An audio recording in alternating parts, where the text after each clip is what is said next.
भी काम शुरू ना करें जब ये नक्षत्र चलता हो, चाहे वो शादी है, चाहे वो आपने ड्यूटी ज्वाइन करनी है, चाहे आपने बिजनेस शुरू करना है, चाहे फैक्ट्री शुरू करनी है, ऐसी गलती मत करें। पिछली बार मैंने sensitive points with respect to moon cover किए थे। आज करते हैं sensitive points with respect to sun. जितने भी उपग्रह हैं ये 8 तरह के होते हैं। ये एक सेंसिटिव बिंदु होते हैं हमारी हॉरोस्कोप में, जो सूर्य की पोजीशन हमारी हॉरोस्कोप में होती उससे लिए जाते हैं। सूर्य का जो भी नक्षत्र होगा उससे कोई प्लैनेट दूसरा कौन सी जगह पे बैठा है या उससे कौन सा नक्षत्र आगे हमारे लिए अच्छा या बुरा है। उपग्रह जो होते हैं जनरली ये बुरा रिजल्ट देते हैं। तो there are yet an other group of 8 नक्षत्रास counted from sun whose primary purpose is to issue cause obstacles and troubles। ये 8 नक्षत्र होते हैं हमारी हॉरोस्कोप में with respect to the nakshatra of the sun in which the natal nakshatra is posted। तो उससे आगे डिफरेंट पोजीशंस पे 8 नक्षत्र हैं जो हमारे लिए अच्छे नहीं रहते। पहला नक्षत्र है जो भी सूर्य का नक्षत्र आपकी कुंडली में है। मतलब क्या है, सूर्य आपकी कुंडली में जहां भी बैठा है, कौन से भी नक्षत्र में बैठा हो, उसको भी गिनेंगे और उसके आगे 4 तक जाएंगे। 5 टोटल नक्षत्र हमने करने हैं। वो जो नक्षत्र होगा, 5वां नक्षत्र होगा, वो विद्युन्मुखा होगा। दैट इज विद्युन्मुखा, लाइट का मुख, माउथ ऑफ लाइटिंग, जो आसमान से बिजली गिरती है उसका मुख बोलते हैं उसको। ये हमारी सेहत के लिए अच्छा नहीं होता, हमारे कारोबार के लिए अच्छा नहीं होता, हमारे प्रोफेशन में हमारे स्टेटस के लिए अच्छा नहीं होता। उसके बाद नंबर आता है 8 नंबर नक्षत्र का। 8 नंबर नक्षत्र मतलब क्या है, आपका सूर्य जन्म पत्री में जिस नक्षत्र से बैठा है उससे 8वें स्थान पे जिस नक्षत्र का नंबर आता है वो नक्षत्र आपके लिए शूला नक्षत्र कहलाता है। जो शूल होता है, तीखा होता है, शार्प होता है, ट्रीसिंग होता है, चुभने वाला होता है। जो शूल नक्षत्र है वो भी हमारे लिए अच्छा नहीं होता, हेल्थ के लिए, वेल्थ के लिए, रोग के लिए और स्टेटस के लिए। उसके बाद आता है 14वां नक्षत्र, 14th नक्षत्र विद रिस्पेक्ट टू द नक्षत्र of your sun. Natal horoscope में सूर्य जिस हॉरोस्कोप में बैठा है, जिस भी नक्षत्र में बैठा है, उससे 14वां नक्षत्र जो होता है वो शनि पथ कहलाता है। ये आपकी जिंदगी में ट्रबल्स को क्रिएट करता है और ये अकेला ही काफी है इस बात के लिए कि आपकी शादी यदि इस नक्षत्र में हो जाती है, ये किसी ना किसी बहाने, किसी ना किसी तरीके से उस शादी को तोड़ने के लिए अकेला ही बहुत बलवान होता है। इसलिए जब भी कभी शादी हो, किसी की शादी का मुहूर्त निकालें आप, तो ये बात जरूर देखनी चाहिए कि जो दूल्हा है और दुल्हन है उसका सूर्य जिस नक्षत्र में है और जिस दिन हम शादी का मुहूर्त निकाल रहे हैं उस दिन जो नक्षत्र पड़ता है वो उन दोनों में से किसी के भी 14वें स्थान पे नहीं होना चाहिए। नहीं तो ये समझो कि चाहे कुंडलियों में जितनी मर्जी जान हो, कुंडलियां जितनी मर्जी अच्छी हो, लव कपल हो, लव बर्ड्स हो, जितना मर्जी अच्छे खानदान हो, ये शादी टूट के रहती है। इसी हाँ जी, में सन की जो प्लेसमेंट देखनी है इसमें, जो उसका बर्थ नक्षत्र से 14 नक्षत्र है, जो बर्थ नक्षत्र से मैं बोल रहा हूं कि आपका जन्म नक्षत्र, जो जन्म का सूर्य नक्षत्र, आपका जन्म का सूर्य जिस नक्षत्र में बैठा है, आपकी शादी उस दिन नहीं होना चाहिए जिस दिन उससे 14वां नक्षत्र पड़ता हो। डेली एक नक्षत्र होता है, चंद्रमा एक नक्षत्र में एंटर करता है, डेली बोला जाता है कि आज का ये नक्षत्र है। शादी का समय उस नक्षत्र में नहीं होना चाहिए जब 14वां नक्षत्र चल रहा हो। इसीलिए आपने देखा कि बहुत से अच्छे पंडितों से मिलाने के बाद बहुत ही अच्छी जन्म पत्रियां मिलाई जाती हैं। पंडित बोलते हैं बहुत ज्यादा अच्छे गुण मिल रहे हैं, 30 गुण मिल रहे हैं, भाई मंगल दोष भी नहीं है, बहुत ही सब कुछ बढ़िया है। और उसके बाद भी शादियां टूटती हैं, अच्छे मुहूर्त निकालने के बाद टूटती हैं। उसके बाद ये बात सामने आती है रिसर्च में कि उन दोनों में से किसी एक का उस दिन 14th नक्षत्र पड़ रहा था, चल रहा था, जिस दिन उन दोनों में से किसी एक की शादी हुई। समझ आ गई बात जी? हाँ जी। सन की जो ट्रांजिट ऑफ 14th नक्षत्र में होनी चाहिए उस दिन। और नहीं मेरे प्रभु, आपने मुहूर्त पढ़ा है ना, डेली एक नक्षत्र होता है, डेली एक नक्षत्र होता है। वो नक्षत्र चंद्रमा देता है कि उस दिन चंद्रमा कौन से नक्षत्र में है। जब चंद्रमा का वो जो डेली पंचांग आता है वो चंद्रमा का नक्षत्र होता है।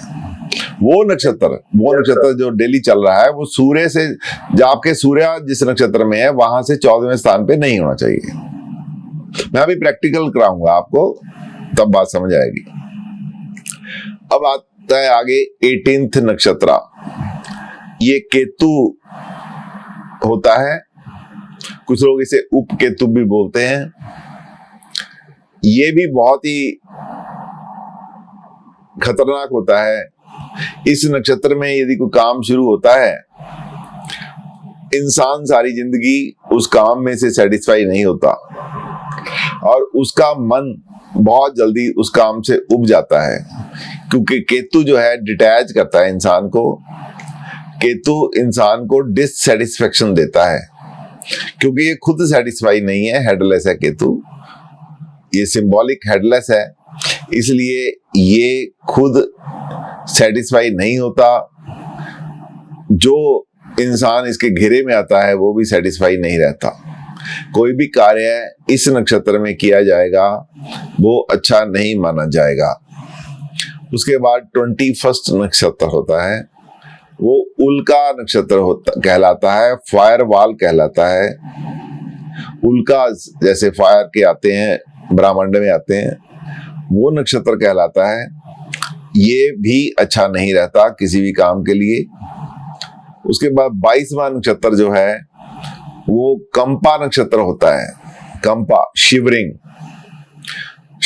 अपने आप में एक स्टेबल करती है, इंसान को अनस्टेबल कर देती है, डिस्टेबलाइज कर देती है। इसलिए इसमें भी कोई काम में कोई जब मुहूर्त निकाला जाता है या जिस दिन आपका उल्का नक्षत्र चल रहा होता है उस दिन आप कोई बड़ा फैसला ना लें तो ज्यादा अच्छा है। उसके बाद एक कंपा नक्षत्र चल रहा होता है। 23rd नक्षत्र इज वज्रा नक्षत्र, लाइटनिंग जिसको बोलते हैं, वज्रघात होता है। इसलिए जब भी कोई काम करें तो ये बात करके देखें, आज मेरा वज्र नक्षत्र तो नहीं चल रहा है। वज्र नक्षत्र नहीं चलता, ये देखने के लिए जरूरी है कि जो नक्षत्र आज का चंद्रमा का नक्षत्र है, जब पंचांग में लिखा हुआ आज का नक्षत्र ये है, उस समय वो नक्षत्र आपका 23rd नक्षत्र विद रिस्पेक्ट टू नक्षत्र ऑफ द सन नहीं होना चाहिए। सूर्य के नक्षत्र से 23rd नहीं होना चाहिए।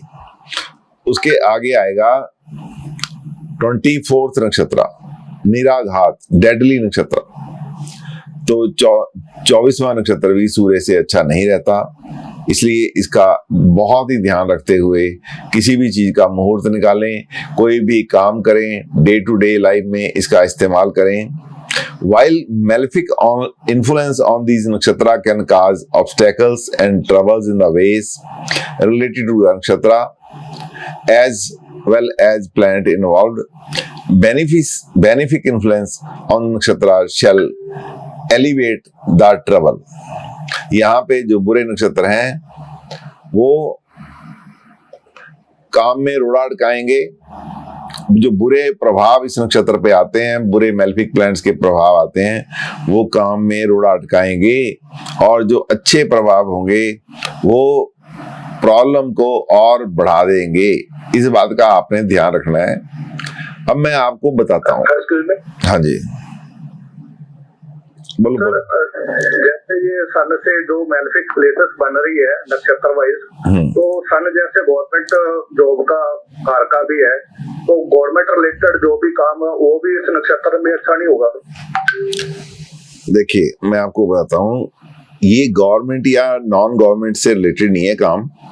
ये काम है, आप ना इसकी फोटो खींचो, पहले सारे बंदे इसकी फोटो खींच लो। मैं आपको प्रैक्टिकल में काम करवाना है इसका। आप थोड़ा करो ताकि मैं इसको प्रैक्टिकल में आपको काम करवा सकूं। अभी मैं इसे बाहर जाता हूं। अभी मैं यहाँ पे एक सर्वोत्तम चक्र खोलता हूँ। तो ये सर्वोत्तम चक्र आ गया है। आप अपना कोई भी बंदा है, अपना कोई बता दो भाई, और उसका सूर्य कहाँ पड़ा है। कोई एनीवन जिसको ये याद हो सूर्य कौन से नक्षत्र में पड़ा है। सर आर्द्रा में सूर्य मिथुन राशि। ठीक है, आर्द्रा में। कौन सा है आप? नरेंद्र बोल रहा हूँ सर। ठीक है नरेंद्र जी, आपका नक्षत्र है आर्द्रा में, सूर्य है आपका आर्द्रा में। आर्द्रा नक्षत्र कौन से साइन में होता है? मिथुन राशि। मिथुन राशि। तो ये आ गया आपका आर्द्रा नक्षत्र। ठीक है जी, इसको हम यहाँ से उठाते हैं, थोड़ा सा ये लाल उठा लेते हैं। सर आर्द्रा में सर इसको पुनर्वसु कर दीजिए सर, डिग्री का थोड़ा सा फर्क पड़ रहा है ना, तो पुनर्वसु कर दीजिए इसको। आप पुनर्वसु कर लो। पुनर्वसु कर दीजिए। ये जन्म पत्रिका नक्षत्र होना चाहिए। हाँ जी सर, मिथुन राशि पुनर्वसु। मिथुन में कितना डिग्री है सर? पुनर्वसु नक्षत्र, ये आपका जन्म का जो कुंडली बना हुआ है, जन्म पत्री बना हुआ है, उसमें ऐसा लिखा गया है कि आपका सूर्य 3 नंबर राशि, जिसको जेमिनी बोलते हैं, जिसको मिथुन बोलते हैं, उसमें पुनर्वसु नक्षत्र में पड़ा है। ठीक है जी बात। तो सूर्य की डिग्री बता दो, सूर्य की डिग्री क्या है? 22 डिग्री सर। है जी, 22 degree sir, 22 degree sir, 22 degree something है सर, 22 डिग्री। बस 22 डिग्री हो गया पुनर्वसु नक्षत्र। ठीक है जी, बड़ा सिंपल सी बात है कि आपका सूर्य 22 डिग्री पे जेमिनी साइन में पुनर्वसु नक्षत्र पे पड़ा है। अब ये नंबर 1 हो गया आपका, ये घर का नंबर हो गया 1। अब ये हो गया 2, ये हो गया 3, ये हो गया 4 और ये हो गया 5। अब पूर्वा फाल्गुनी आपका कौन सा नक्षत्र हो गया सर? पूर्वा फाल्गुनी कौन सा नक्षत्र हो गया? मैंने कहा था फोटो खींच लो, बताओ जरा। विद्यन्मुखा, बिल्कुल। देखिए ये नक्षत्र हो गया विद्यन्मुखा नक्षत्र हो गया। इसका मतलब हो गया लाइटिंग का मुंह। जब कोई बिजली कड़कती है, आसमान पे बिजली लिशकती है, उसका मुंह हो गया। अब नेक्स्ट कौन सा नक्षत्र है जी? 8 नंबर। 8 नंबर क्या है जी नक्षत्र? 8 नंबर क्या नक्षत्र होता है? शूला। शूल जैसे बोलते हैं, जिसे शूल बोलते हैं हिंदी में, उसको शूला इंग्लिश में शूला बोलते हैं। शूल का मतलब हो गया तीखा। जैसे एक शूल होती, मेख होती, जैसे ये शूल हो गई, ये शूल हो गई, या बहुत ही किसी चीज में कांटे का चुभ जाना, शूल का मतलब कांटा, कांटा, ये कांटा ये किसी भी तरह का हो सकता है कांटा।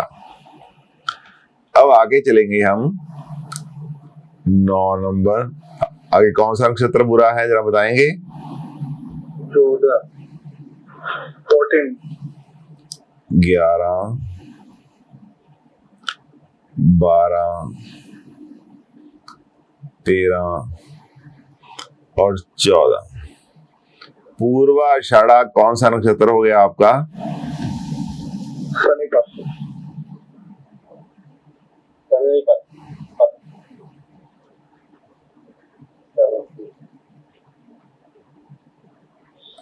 ये कौन सा हो गया? पूर्वाषाढ़ा।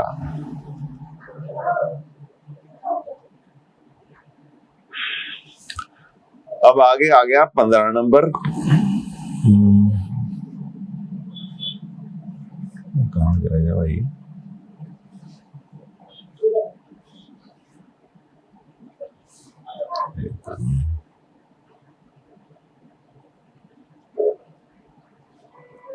सोलह नंबर कौन सा खराब है? आगे 18 सर। 18 सर।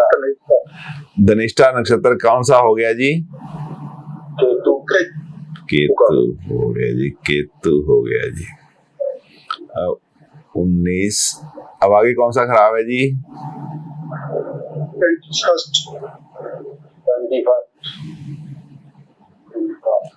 उत्तरा भद्रपद आपका कौन सा हो गया नक्षत्र? उल्का, मतलब फायरबॉल हो गया।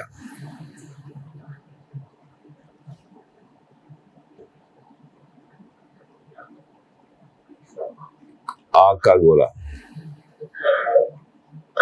आग का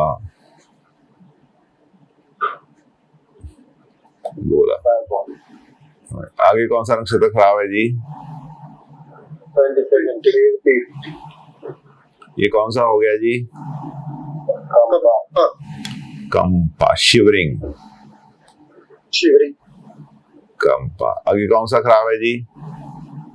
23। ये क्या है जी? वज्र, वज्राघात, चोट। ठीक है जी, खत्म हो गया जी 8। सर एक लास्ट है और भी है। 24।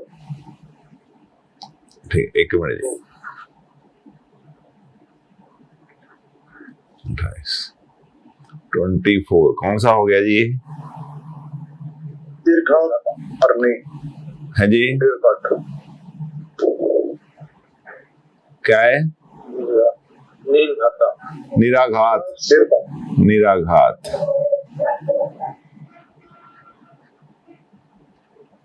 तो इस तरीके से आप मार्क करेंगे अपने कुंडली में कि आपका ये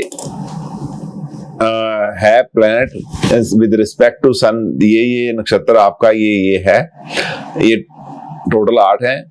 और इनको आप मार्क करके रखेंगे अपनी पत्री में। जब जब इनके ऊपर कोई मैलेफिक इन्फ्लुएंस आएगा तो इससे आपको डे टू डे लाइफ में प्रॉब्लम्स बढ़ेंगी, और जब जब इन पे बेनिफिक इन्फ्लुएंस आएगा तो मुश्किलें और बढ़ाएगा। ये दोनों हालात में इनके जो पॉइंट हैं ये नेगेटिव है, इन पे कोई भी प्रभाव नेगेटिव आता है।